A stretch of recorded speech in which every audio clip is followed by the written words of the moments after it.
Assalamualaikum warahmatullahi wabarakatuh. Kisah ini tentang sosok yang membuat setan pun enggan berpapasan di jalan yang sama.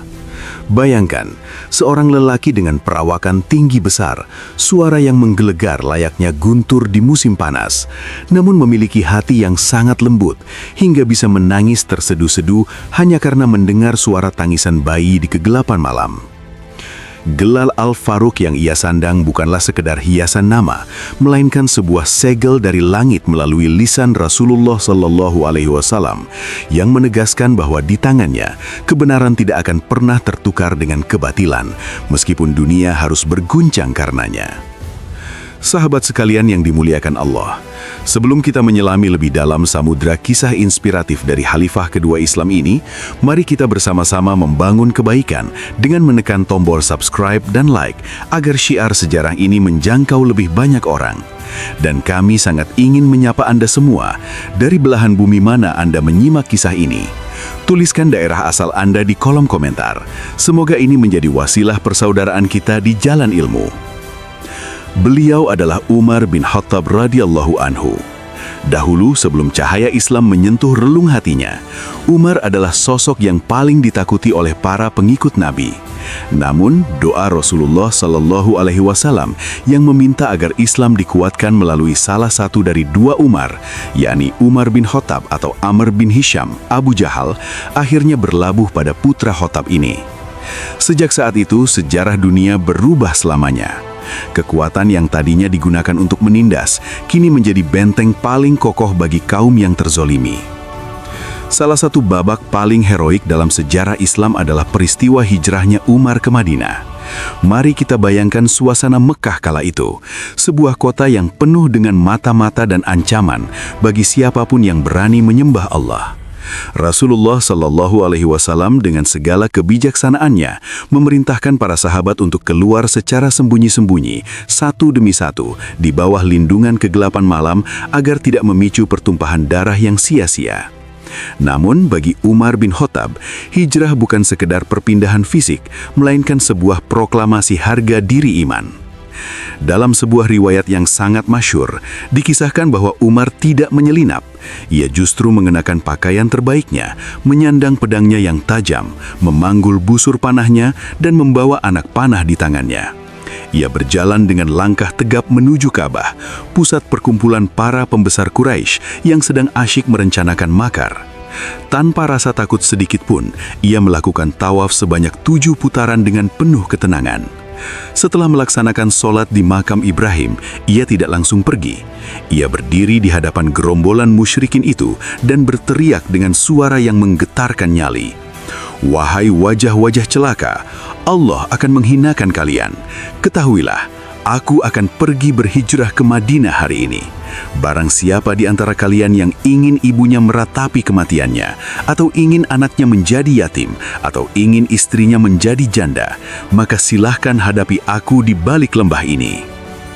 Suasana seketika hening, tidak ada satupun pedang yang keluar dari sarungnya, tidak ada satupun suara yang berani menyahut tantangan itu. Inilah wibawa yang lahir dari kejujuran iman. Umar berangkat ke Madinah dengan kepala tegak. Bahkan ia sempat membawa serta beberapa orang lemah yang takut berhijrah sendirian agar mereka mendapatkan perlindungan di bawah bayang-bayang pedangnya. Hijrah Umar adalah pesan abadi bahwa kebenaran tidak boleh selalu bersembunyi di bawah bayang-bayang ketakutan. Setelah masa kepemimpinan Abu Bakar As-Siddiq berakhir, amanah kekhalifahan jatuh ke pundak Umar. Inilah masa di mana keadilan Islam mulai merambah ke kaisaran-kaisaran besar dunia. Namun meskipun ia memimpin wilayah yang sangat luas, dari Persia hingga sebagian wilayah Romawi, kehidupan pribadinya tetaplah sangat sederhana. Pernah suatu ketika, seorang utusan dari kerajaan Romawi datang ke Madinah dengan bayangan akan menemukan istana yang megah dengan pengawal bersenjata lengkap. Ia bertanya kepada penduduk setempat, "Di mana istana rajamu?" Penduduk itu menjawab dengan santai, "Pemimpin kami tidak punya istana. Pergilah ke sana. Mungkin kau akan menemukannya di bawah pohon kurma itu." Betapa terkejutnya utusan tersebut saat melihat seorang lelaki sedang tertidur lelap di atas tanah, berbantalkan sepotong kayu tanpa pengawal sama sekali. Itulah Umar. Utusan Romawi itu lantas bergumam dengan penuh kekaguman, Engkau telah berlaku adil, wahai Umar, sehingga engkau merasa aman. Dan karena merasa aman itulah, engkau bisa tidur dengan sangat nyenyak. Kalimat ini menjadi bukti bahwa keamanan seorang pemimpin bukan terletak pada ketajaman pedang pengawalnya, melainkan pada ketajaman keadilannya di tengah rakyatnya. Keadilan Umar ini tidak hanya berlaku bagi umat Islam, tetapi melampaui batas-batas agama. Salah satu fragmen paling menyentuh dalam kepemimpinannya adalah kasus gubuk seorang Yahudi tua di Mesir. Mari kita bayangkan suasana di Mesir yang saat itu dipimpin oleh Gubernur Amr bin As. Sebagai seorang gubernur dari sebuah wilayah yang baru ditaklukkan, Amr ingin membangun sebuah masjid yang megah demi keagungan Islam. Namun, tepat di depan lahan masjid tersebut berdiri sebuah gubuk reot milik seorang kakek Yahudi.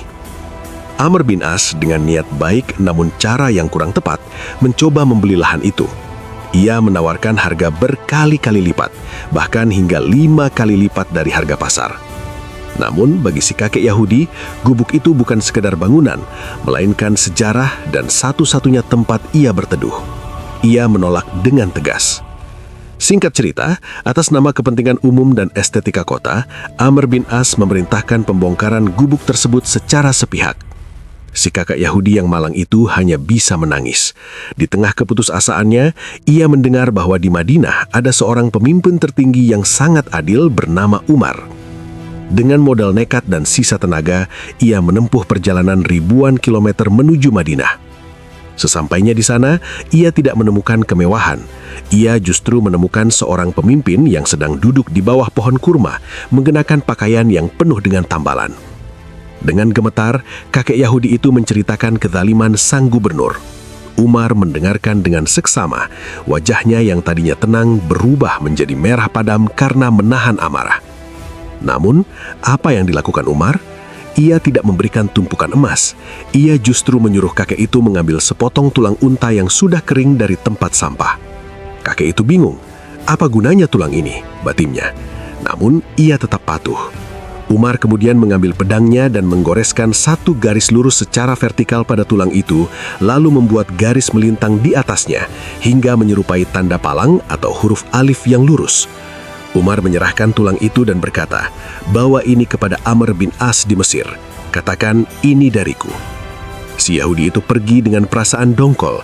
Ia merasa jauh-jauh dari Mesir hanya untuk mendapatkan sampah. Namun sesampainya di Mesir, keajaiban terjadi.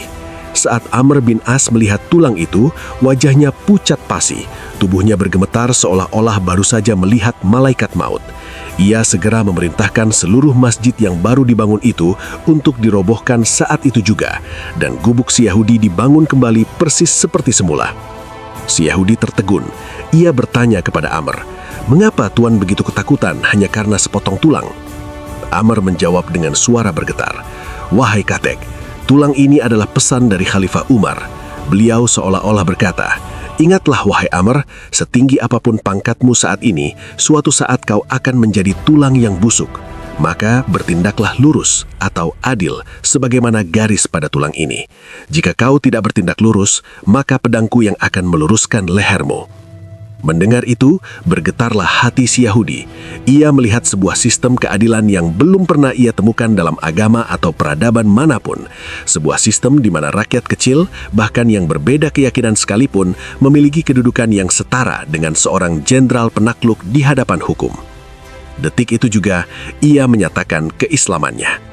Kita melanjutkan perjalanan waktu ke sebuah masa di mana kekuasaan Islam telah mencapai tanah Mesir. Di sana, seorang jenderal besar bernama Amr bin As menjabat sebagai gubernur. Namun, sebuah peristiwa terjadi yang mengguncang prinsip kesetaraan dalam Islam. Ini adalah kisah tentang seorang pemuda Mesir dari kalangan rakyat jelata yang berani menuntut haknya kepada putra seorang penguasa. Suatu hari di Madinah, di tengah teriknya matahari, seorang pemuda Mesir datang dengan nafas terengah-engah menghadap Khalifah Umar bin Khattab radhiyallahu anhu. Wajahnya menunjukkan perpaduan antara kemarahan dan harapan yang besar akan keadilan.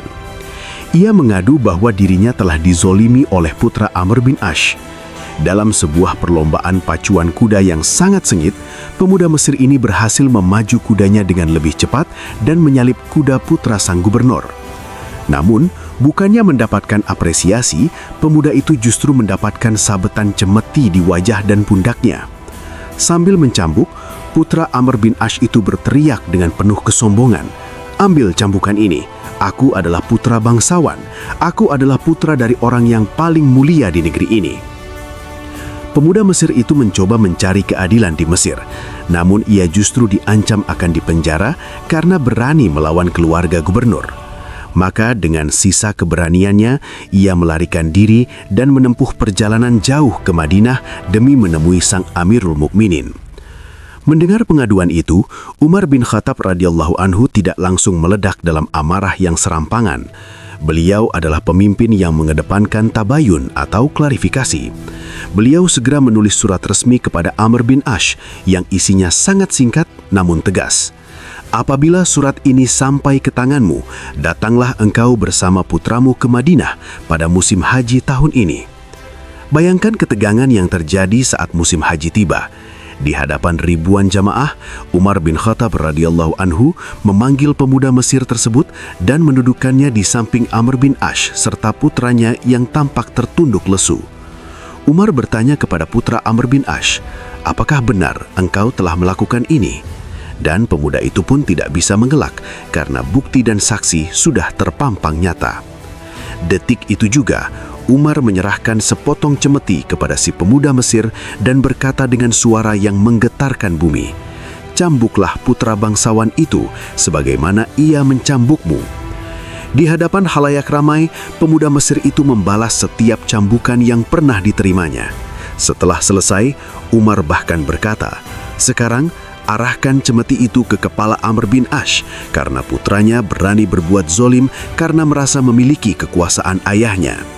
Namun pemuda Mesir itu menjawab dengan bijak bahwa ia sudah merasa cukup dengan membalas orang yang menyakitinya. Saat itulah Umar bin Khattab radhiyallahu anhu mengeluarkan kalimat yang kemudian diukir dengan tinta emas dalam sejarah hak asasi manusia sedunia.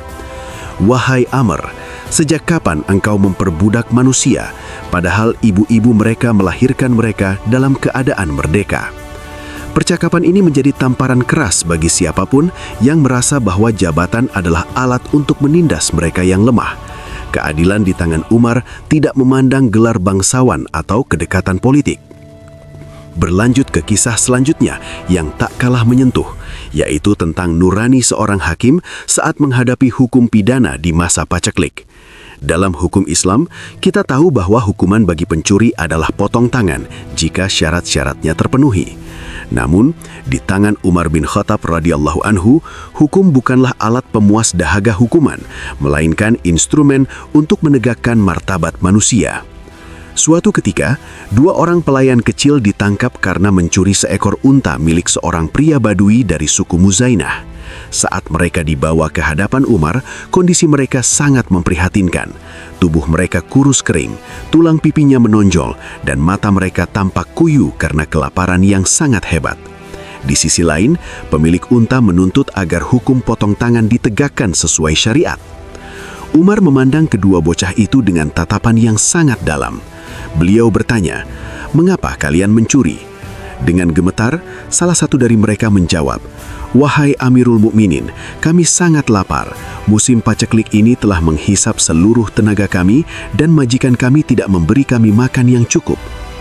Umar kemudian memanggil majikan kedua pelayan tersebut, yang ternyata adalah seorang sahabat Nabi bernama Hatib bin Abi Baltah.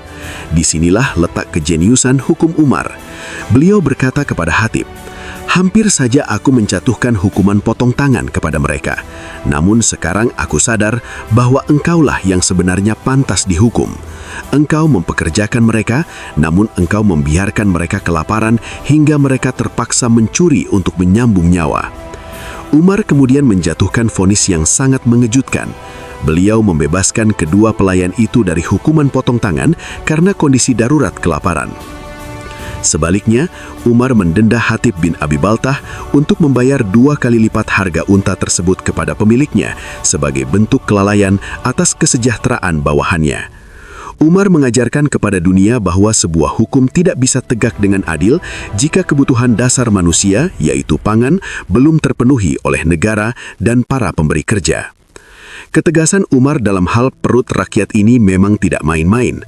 Beliau sering berkata, "Demi Allah, seandainya ada seekor keledai yang terperosok di jalanan Irak karena jalannya rusak, aku takut Allah Subhanahu wa Ta'ala akan menanyakannya kepadaku di hari kiamat nanti, 'Wahai Umar, mengapa tidak engkau perbaiki jalan untuknya?'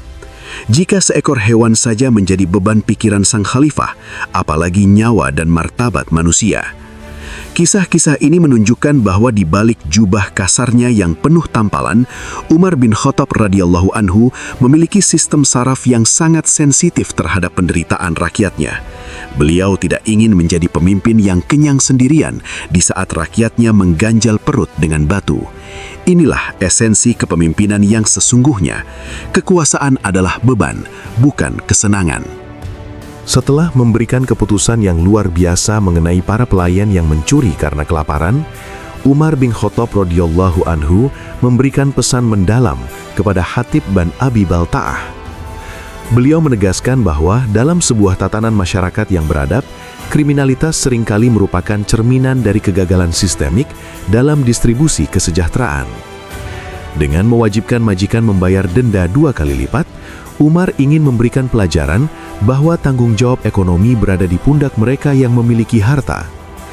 Beliau tidak ingin hukum hanya tajam ke bawah kepada mereka yang lapar, sementara mereka yang berkecukupan abai terhadap hak-hak dasar para pekerjanya. Sisi kemanusiaan Umar ini juga terpancar dalam bagaimana beliau memandang hak-hak seorang anak. Suatu hari, suasana di Madinah dikejutkan oleh kedatangan seorang ayah yang menyeret anaknya menghadap sang khalifah. Sang ayah berteriak dengan penuh amarah, "Wahai Amirul Mukminin, anakku ini telah berbuat durhaka. Ia tidak lagi menghormatiku dan telah melanggar perintahku sebagai orang tuanya." Umar bin Khattab radhiyallahu anhu dengan raut wajah yang serius namun tetap bijaksana, memandang sang anak dan memberikan nasihat tentang betapa besarnya dosa bagi seorang anak yang berani mendurhakai ayahnya. Namun sebelum Umar menyelesaikan pembicaraannya, sang anak menyela dengan nada yang sopan namun penuh kepiluan. "Wahai pemimpin orang-orang beriman, jika benar seorang ayah memiliki hak atas anaknya, bukankah seorang anak juga memiliki hak atas ayahnya?" Umar terdiam sejenak lalu menjawab dengan mantap, "Benar wahai anak muda, seorang anak memiliki hak yang wajib dipenuhi oleh ayahnya." Sang anak bertanya kembali, "Lalu apa sajakah hak-hak itu wahai Amirul Mukminin?"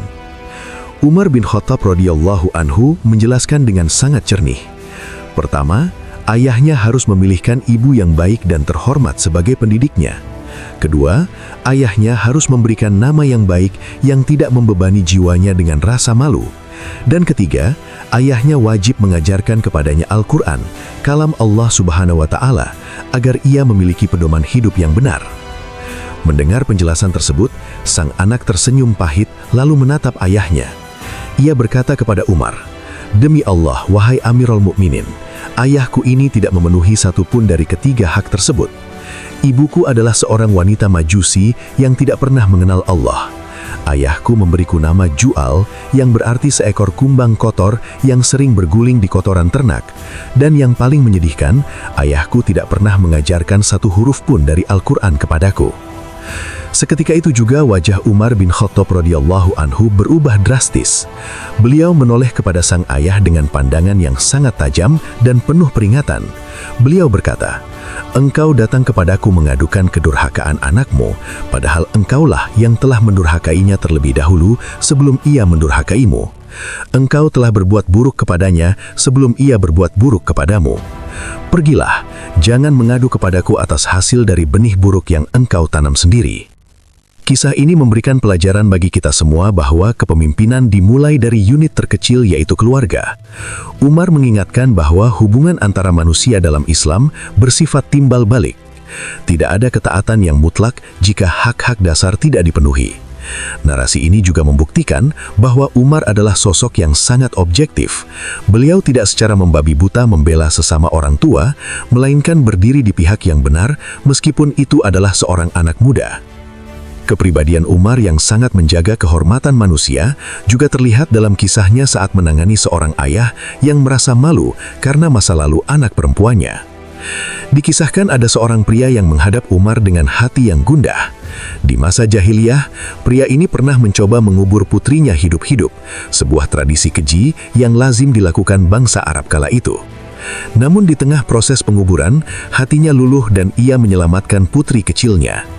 Setelah Islam datang, sang putri tumbuh menjadi muslimah yang taat, namun sempat tergelincir melakukan sebuah kesalahan yang membuahkan hukuman had. Karena merasa malu dan sangat menyesal, sang putri mencoba melakukan tindakan nekat untuk mengakhiri hidupnya dengan pedang. Beruntung, luka di lehernya berhasil disembuhkan. Masalah muncul ketika seorang pria baik-baik datang melamar putri tersebut. Sang ayah bertanya kepada Umar, "Wahai Amirul Mukminin, apakah aku harus memberitahu calon suaminya tentang masa lalu kelam dan percobaan bunuh diri putriku itu?" Umar bin Khattab radhiyallahu anhu memberikan jawaban yang sangat mengharukan dan penuh hikmah. Beliau berkata dengan tegas, "Apakah engkau ingin membongkar apa yang telah ditutup rapat oleh Allah Subhanahu wa Ta'ala? Demi Allah, jika engkau sampai membocorkan aib masa lalu anakmu kepada siapapun, aku sendiri yang akan menghukummu dan menjadikanmu sebagai contoh buruk bagi penduduk kota ini. Nikahkan dia sebagai seorang muslimah yang suci dan telah bertaubat." Umar mengajarkan kita bahwa taubat telah menghapuskan masa lalu. Beliau menjaga kerahasiaan aib rakyatnya karena beliau tahu bahwa setiap manusia berhak mendapatkan kesempatan kedua. Beliau tidak ingin stigma sosial menghancurkan masa depan seseorang yang sudah benar-benar kembali ke jalan Allah Subhanahu wa Ta'ala. Ketegasan Umar di sini bukan untuk menakut-nakuti, melainkan untuk melindungi integritas dan kehormatan keluarga Muslim. Mari kita beralih ke aspek lain dari keseharian Umar sebagai pemimpin, yaitu pengabdian yang tanpa henti. Ada sebuah momen ketika Alexandria atau Iskandariah berhasil ditaklukkan oleh pasukan Muslim di bawah komando Amr bin As. Seorang utusan bernama Muawiyah bin Hudaij dikirim ke Madinah untuk membawa berita kemenangan tersebut. Utusan itu tiba di Madinah tepat pada siang hari saat matahari sedang berada di puncaknya. Muawiyah bin Hudaij berpikir bahwa Umar bin Khattab radhiyallahu anhu pastilah sedang beristirahat atau tidur siang mengingat beban kerja beliau yang sangat luar biasa. Ia pun memutuskan untuk menunggu di Masjid Nabawi. Namun, seorang pembantu Umar melihatnya dan segera melaporkan kedatangan utusan dari garis depan peperangan tersebut. Umar segera keluar menemui Muawiyah dengan tergesa-gesa. Setelah mendengar berita kemenangan yang menggembirakan itu, Umar langsung bersujud syukur di atas tanah.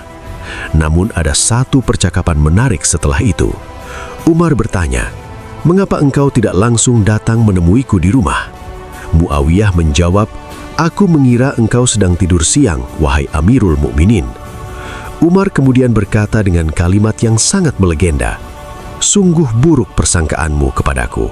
Jika aku tidur di siang hari, maka aku telah menyia-nyiakan hak rakyatku yang ingin mengadu kepadaku. Dan jika aku tidur di malam hari, maka aku telah menyia-nyiakan hakku sendiri terhadap Tuhanku, yaitu dengan tidak melakukan sholat malam. Maka kapan lagi aku harus tidur, jika kedua waktu itu sudah bukan milikku lagi?" Pernyataan ini menggambarkan betapa totalitas Umar dalam mengemban amanah. Beliau merasa bahwa waktu siang adalah milik umat dan waktu malam adalah milik Allah Subhanahu wa Ta'ala. Beliau adalah pemimpin yang jarang memejamkan mata karena rasa takutnya akan tanggung jawab yang begitu berat di hari hisab nanti. Pada satu titik di mana dunia berada di genggaman tangan Umar bin Khattab radhiyallahu anhu, namun sedikit pun dunia tidak masuk ke dalam hatinya. Setelah Alexandria jatuh dan wilayah kekuasaan Islam membentang luas, kekayaan mengalir deras ke Baitul Mal di Madinah. Emas, perak, dan permata dari perbendaharaan Persia dan Romawi menumpuk di hadapan beliau. Namun, apakah Umar kemudian membangun istana? Apakah beliau mengganti pakaiannya dengan sutra? Tidak. Dalam sebuah riwayat yang sangat masyhur, Dikisahkan bahwa pakaian Umar bin Khattab radhiyallahu anhu memiliki tidak kurang dari 12 tambalan, dan salah satu tambalan tersebut terbuat dari kulit binatang yang kasar. Suatu ketika, para sahabat senior seperti Ali bin Abi Thalib radhiyallahu anhu dan Uthman bin Affan radhiyallahu anhu merasa iba melihat pemimpin mereka mengenakan pakaian yang sudah sangat usang. Mereka meminta putri Umar, Ummul Mukminin Hafsah radhiyallahu anha, untuk membujuk ayahnya agar mau mengenakan pakaian yang lebih layak dan memakan makanan yang lebih bergizi. Namun jawaban Umar sungguh menghancurkan hati siapapun yang mendengarnya. Beliau berkata kepada Hafsah dengan mata yang berkaca-kaca, "Wahai putriku, tidakkah engkau ingat bagaimana Rasulullah Shallallahu Alaihi Wasallam dan Abu Bakar As-Siddiq hidup? Demi Allah, aku tidak akan pernah mengubah pola hidupku. Kami bertiga ibarat 3 orang musafir yang sedang menempuh jalan yang sama. Teman pertamaku, Rasulullah, telah sampai ke tujuan, lalu diikuti oleh teman keduaku, Abu Bakar. Jika aku mengikuti gaya hidup mereka yang sederhana, maka aku berharap bisa berkumpul bersama mereka di akhirat nanti. Namun jika aku memilih jalan yang mewah, niscaya aku akan tersesat dan tidak akan pernah menemui mereka lagi." Prinsip ini bukan hanya retorika.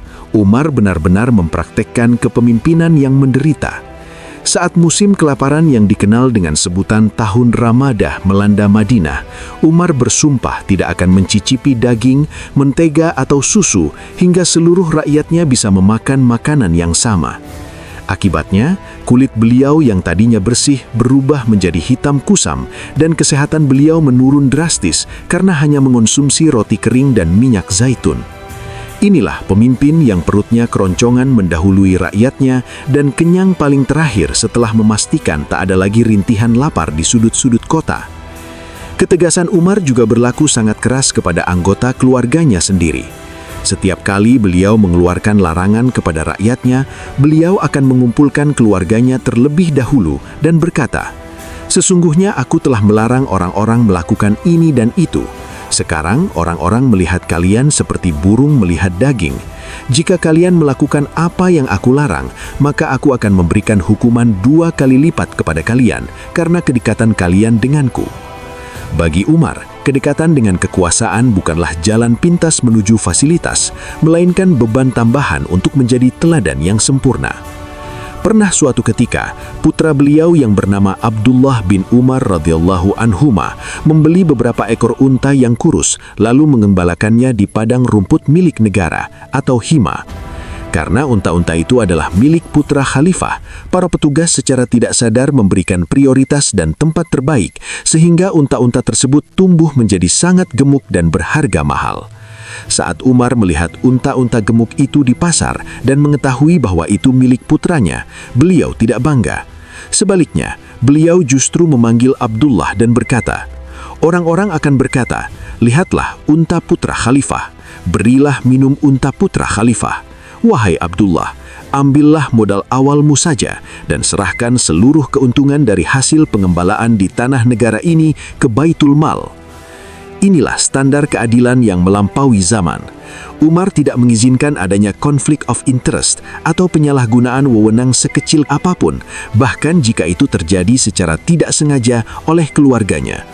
Beliau adalah pemimpin yang sangat takut jika ada 1 dirham pun harta rakyat yang masuk ke dalam perut anak cucunya secara tidak sah.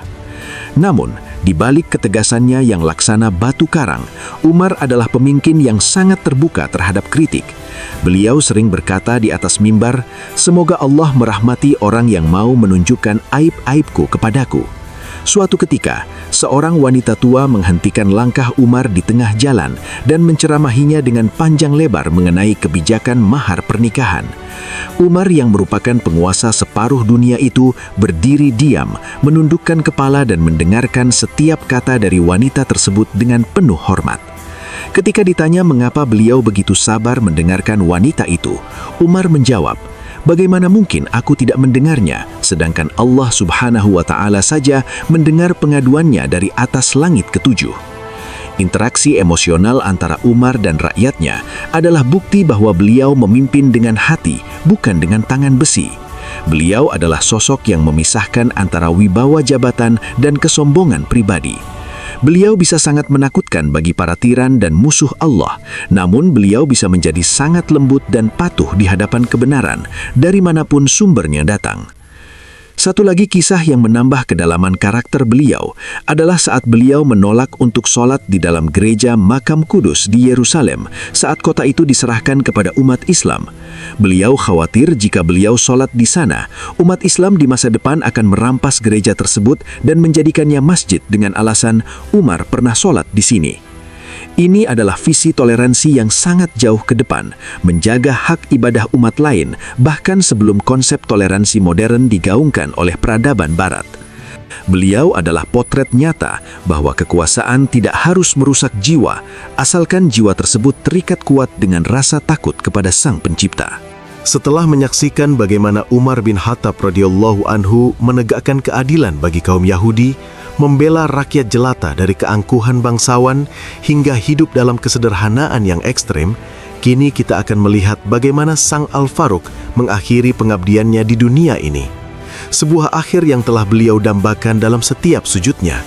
Mati syahid di kota kekasihnya, Rasulullah Sallallahu Alaihi Wasallam. Umar bin Khattab radhiyallahu anhu seringkali berdoa, "Ya Allah, karuniakanlah aku mati syahid di jalanmu, dan jadikanlah wafatku di negeri Rasul-Mu." Secara logika, sangat sulit bagi seorang pemimpin negara yang berada di pusat keamanan seperti Madinah untuk mendapatkan mati syahid, karena peperangan biasanya terjadi di perbatasan yang jauh. Namun bagi Allah Subhanahu wa Ta'ala, tidak ada yang mustahil untuk mengabulkan doa hamba yang tulus. Pada suatu pagi di bulan Zulhijjah tahun 23 Hijriah, saat fajar baru saja menyingsing, Umar bin Khattab radhiyallahu anhu berdiri di mihrab Masjid Nabawi untuk mengimami sholat subuh. Saat beliau baru saja bertakbir memuji kebesaran Allah, seorang budak Majusi bernama Abu Lu'lu'ah menyelinap di antara barisan jamaah.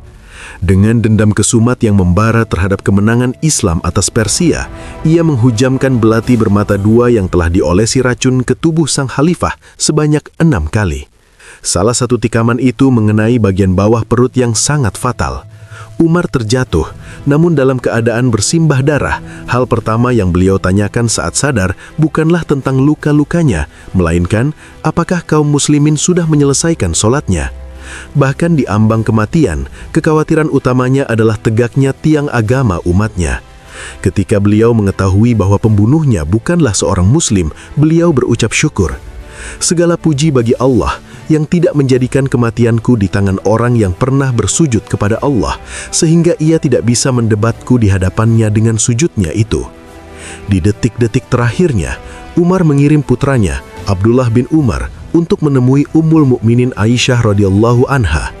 Umar berpesan, "Sampaikan salamku kepada Aisyah dan jangan katakan Amirul Mukminin, karena hari ini aku bukan lagi pemimpin kalian.